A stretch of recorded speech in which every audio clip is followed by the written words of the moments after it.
Mga idol, samahan niyo ako ngayon mag-tripping dito sa St. Joseph's, Calamba, Laguna. Tara, tripping tayo mga idol.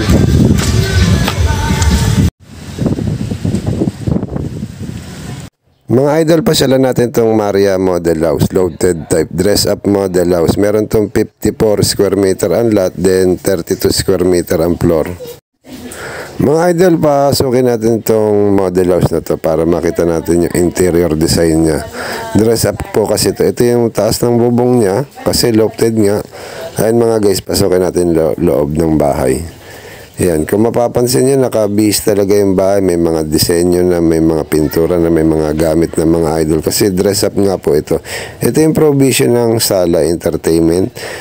Then ito po yung kanilang comfort room, yung toilet and bowl. Yan mga idol, kung mapapansin ninyo, meron na siyang shower, meron na siyang laboratory tub, meron na rin siyang toilet bowl, at naka-tiles na rin po ang sahig mga idol. Ito naman mga idol yung provision ng kitchen, kung mapapansin nyo, provision lang po ito ha. Then labas po tayo dito sa service area. Ito po yung service area mga idol, pwede po kayo dito maglaba.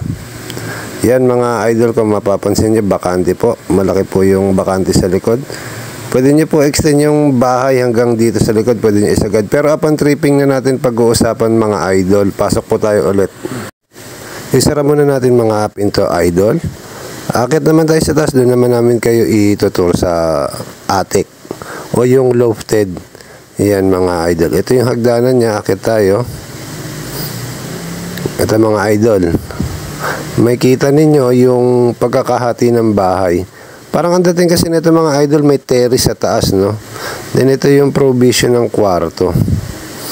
Double bed naman po ito mga idol, kaya medyo malaki-laki po yung taas. Then ito po yung provision ng cabinet. Yung cabinet na to, fixed to. Yan, makikita nyo may terrace, di ba? Yan mga idol, since wala tayong mapasok na model house ng turnover unit, papakita na lang natin yung mga picture ng turnover unit. Kung mapapansin nyo dito sa mga potong ipapakita namin, makinis naman po yung pader, then talagang clear po yung loob ng bahay. Wala po talaga siyang laman, wala siyang pintura. Pero kayo mag-alala mga idol, wall finish naman po. Bali kayo po yung magpapagawa ng loob ng bahay. Ganun po yung mangyayari dito sa Maria Model House. Yan mga idol, kung meron po kayong katanungan, huwag po mahiya mag-comment sa baba or mag-PM sa amin. Maraming salamat po. Sana na-enjoy namin po kayo sa tripping.